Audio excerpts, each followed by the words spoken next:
Capítulo 8. Entretanto, en Arkham, tras la puerta cerrada de una estancia con las paredes repletas de estanterías, se desarrollaba otra fase del horror, algo más apacible, pero no menos estimulante desde una perspectiva espiritual. El extraño manuscrito o diario de Wilbur Whateley, entregado a la Universidad de Miskatonic para su oportuna traducción, había sido la causa de muchos quebraderos de cabeza y no pocas muestras de desconcierto entre los especialistas en lenguas antiguas y modernas del claustro. Su mismo alfabeto, no obstante la similitud que a primera vista guardaba con la variante del árabe hablado en Mesopotamia, resultaba totalmente desconocido a las autoridades en la materia. La conclusión final de los lingüistas fue que el texto representaba un alfabeto artificial, debiendo tratarse de criptogramas, aunque ninguno de los métodos criptográficos normales utilizados pudo aportar la menor pista para su desciframiento. No obstante, aplicarse en función de la lengua que se suponía conocía el autor de aquellas páginas. En cuanto a los antiguos libros encontrados en el domicilio de los Whateley, si bien presentaban un gran interés y en varios casos prometían abrir nuevas y tenebrosas vías de investigación entre los filósofos y hombres de ciencia, no contribuyeron para nada a dilucidar el enigma. Uno de ellos, un pesado volumen con un cierre metálico, estaba escrito en otro alfabeto igualmente desconocido. Si bien sus caracteres eran muy diferentes y guardaba cierta semejanza con el sánscrito, finalmente el viejo libro mayor cayó en manos del Dr. Armish, y ello tanto en atención al especial interés que había demostrado en el caso Whateley, como por sus vastos conocimientos lingüísticos y experiencia en las fórmulas místicas de la antigüedad y del medioevo. Armish sabía que el alfabeto era utilizado con fines esotéricos por ciertos cultos arcanos procedentes de épocas pasadas y que habían adoptado numerosos rituales y tradiciones de los saoríes del mundo sarraceno. Ahora bien, aquello no pasaba de tener una importancia secundaria, pues no era necesario conocer el origen de los símbolos. Si, como sospechaba, eran utilizados a modo de criptogramas dentro de una lengua moderna, estaba persuadido de que, habida cuenta de la voluminosa cantidad de texto que contenía, el autor difícilmente se habría tomado la molestia de utilizar otra lengua que la suya, salvo quizás a la hora de expresar ciertas fórmulas mágicas o conjuros especiales. En consecuencia, se dispuso a atacar el manuscrito partiendo de la hipótesis de que el grueso del mismo se hallaba en inglés.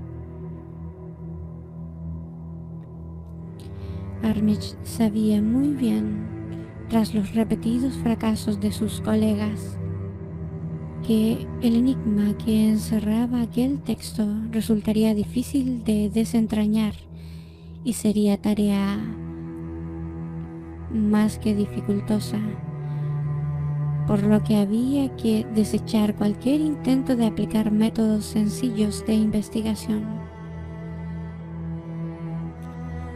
La última decena de agosto la dedicó a recopilar todos los tratados de criptografía que pudo encontrar, echando mano de la copiosa bibliografía con la que contaba la biblioteca y descifrando noche tras noche los saberes arcanos que se ocultaban en los textos, como la poligrafía del Tritemio, el de Furtivis Literarum Notis de Giambattista Porta, el Traité de Chiffre de Virenay, el Cryptomensis Patefta de Falcone, los tratados del siglo XVIII de David Triagonesi y otros de autoridades en la materia tan recientes como Blair, Beaumartin, amén de los escritos de Clover. Con el tiempo acabó por convencerse de que se enfrentaba a uno de esos criptogramas especialmente sutiles e ingeniosos, en los que muchas listas de letras separadas y que se corresponden entre sí se hallan dispuestas como si se tratara de una tabla de multiplicar, construyéndose el mensaje a partir de palabras clave arbitrarias, solo conocidas por los iniciados. Las autoridades de mayor antigüedad parecían ser de ayuda bastante más valiosa que las de épocas más recientes, de lo que Armitage dedujo que el código del manuscrito debía tener una gran antigüedad, transmitido sin duda a través de toda una larga cadena de ensayistas místicos. Varias veces pareció estar a punto de ver la luz esclarecedora, pero de repente algún obstáculo imprevisto le hacía retroceder en la marcha de la investigación, hasta que, prácticamente ya encima de septiembre, las nubes empezaron a clarear. Ciertas letras, tal como estaban utilizadas en determinados pasajes del manuscrito, fueron identificadas definitiva e inequívocamente, poniéndose de manifiesto que el texto se hallaba escrito en inglés. En la tarde del 2 de septiembre cayó, por fin, la última barrera importante que se interponía a la ininteligibilidad del texto, y Armitage vio coronados sus esfuerzos al leer por vez primera un pasaje entero de los anales de Wilbur Whately. En realidad se trataba de un diario, como todo hacía suponer, y estaba redactado en un estilo que mostraba claramente una mezcolanza de profunda erudición en el campo de las ciencias ocultas y de incultura general por parte del extraño ser que lo escribió. Ya el primer pasaje extenso que logró descifrar Armitage, una anotación fechada el 26 de noviembre de 1916, resultó harto asombroso e intranquilizador. Recordó que el autor de aquellas líneas era un niño de 3 años y medio por entonces, si bien aparentaba ser un adolescente de 12 o 13. Hoy aprendí el aclo para el sabbat, pero no me gustó, pues podía responderse desde la montaña y no desde el aire. Lo del piso de arriba me aventaja más de lo que pensaba y no parece que tenga mucho cerebro terrestre. Al ir a morderme, maté de un tiro a Jack, el perro pastor de Elan Hutchins, y Elan dijo que si llegaba a morderme me mataría. Confío en que no lo haga. Anoche el abuelo me hizo pronunciar la fórmula mágica 2 y me pareció ver la ciudad secreta en los dos polos magnéticos. Una vez arrasada la tierra, iré a esos polos. Si es que no logro comprender la fórmula Tohan, cuando la aprenda, los del aire me dijeron en el sabbat que la tarea de arrasar la tierra me llevará muchos años. Para entonces supongo que ya habrá muerto el abuelo, así que voy a tener que aprender la posición de todos los ángulos de las superficies planas y de todas las fórmulas mágicas que hay entre Yer y Nihakar.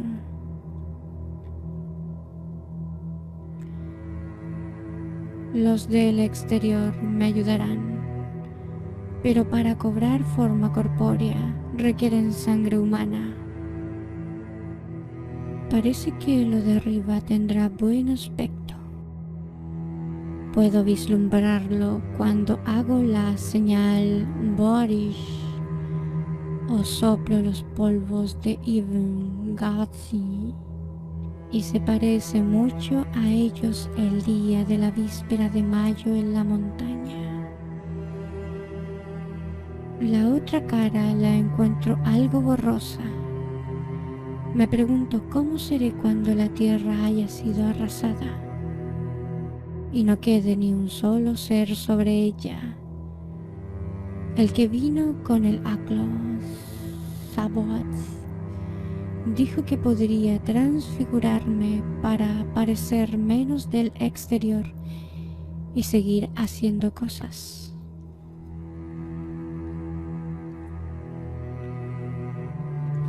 El amanecer encontró al doctor Armish, sudoroso y despavorido de terror, totalmente enfrascado en su lectura. No había levantado los ojos del manuscrito en toda la noche. Sentado en su escritorio, a la luz de una lámpara eléctrica, fue pasando página tras página con temblorosa mano a medida que descifraba el críptico texto. En medio de semejante estado de agitación, había telefoneado a su mujer para decirle que no iría a dormir aquella noche. Y cuando a la mañana siguiente le llevó el desayuno a la biblioteca, apenas probó bocado. No paró de leer ni un instante durante todo el día, deteniéndose con gran desesperación una que otra vez siempre que se hacía necesario volver a aplicar la intrincada clave para desentrañar el texto. Le llevaron la comida y la cena a su despacho, pero apenas tomó una pizca. Al día siguiente, ya bien entrada la noche, se quedó adormecido sobre la silla. Pero no tardaría en despertarse tras asaltarle una pesadilla casi tan horrible como las amenazas que se cernían sobre la humanidad entera y que acababa de descubrir.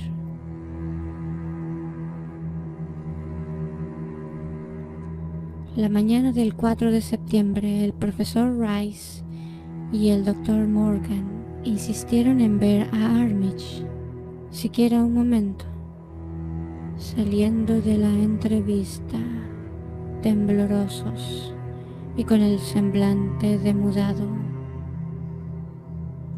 Al anochecer, Armitage se fue a la cama,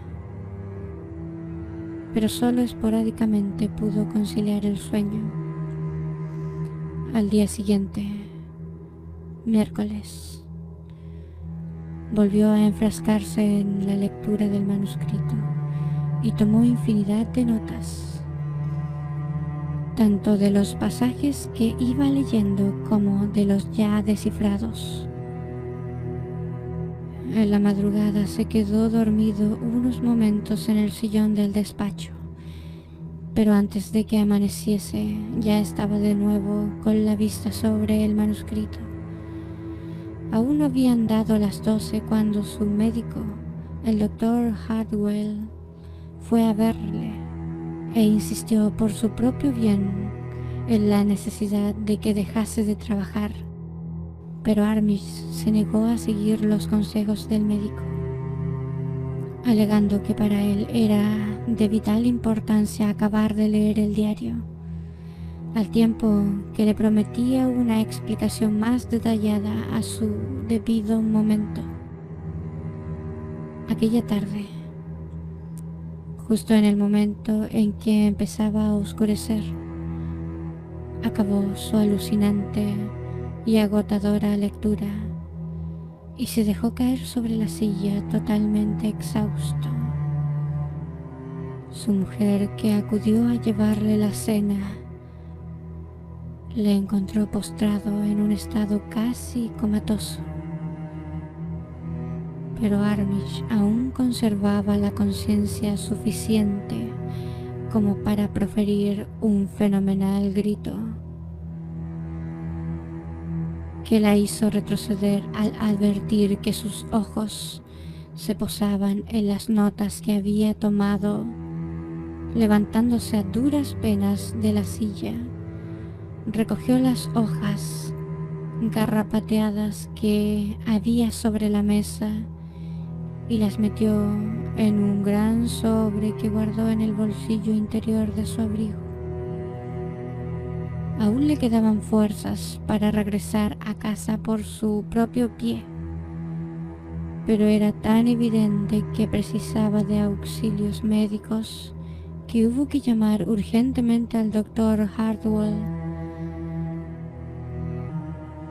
Al irse a la cama, siguiendo las indicaciones del médico, no cesaba de repetir una y otra vez: pero, ¿qué hacer, Dios mío? ¿Qué hacer? Armitage durmió toda aquella noche, pero al día siguiente estuvo delirando a intervalos. No dio ninguna explicación al doctor Hardwell, pero en sus momentos de lucidez hablaba de la imperiosa necesidad de mantener una larga reunión con Rice y Morgan. No había quien entendiera sus desvaríos, en los que hacía desesperados llamamientos para que se destruyera algo que se encontraba en una casa herméticamente cerrada con tablones, al tiempo que hacía increíbles alusiones a un plan para eliminar de la faz de la tierra a toda la especie humana y a toda la vida vegetal y animal, que se proponía llevar a cabo una terrible y antiquísima raza de seres procedentes de otras dimensiones siderales. En sus gritos decía cosas tales como que el mundo estaba en peligro, pues los seres antiguos se habían propuesto desmantelarlo y barrerlo del sistema solar y del cosmos, de la materia para sumirlo en otro nivel o fase incorpórea del que había salido hacía billones y billones de milenios. En otros momentos pedía que le trajeran el terrible Necronomicon y el Daemonoletria de Remigio, volúmenes ambos en los que estaba persuadido de encontrar la fórmula mágica con la que conjurar tan aterrador peligro. Hay que detenerlos como sea. Se lanzaba a gritar desesperadamente. Los Wadley se proponen abrirles el camino. Y lo peor de todo, aún están por llegar. Digan a Rice y Morgan que hay que hacer algo. Es una operación que entraña un gran peligro. Pero yo sé cómo fabricar los polvos. No ha recibido ningún alimento desde el 2 de agosto, el día en que Wilbur vino a morir aquí. Y a estas alturas,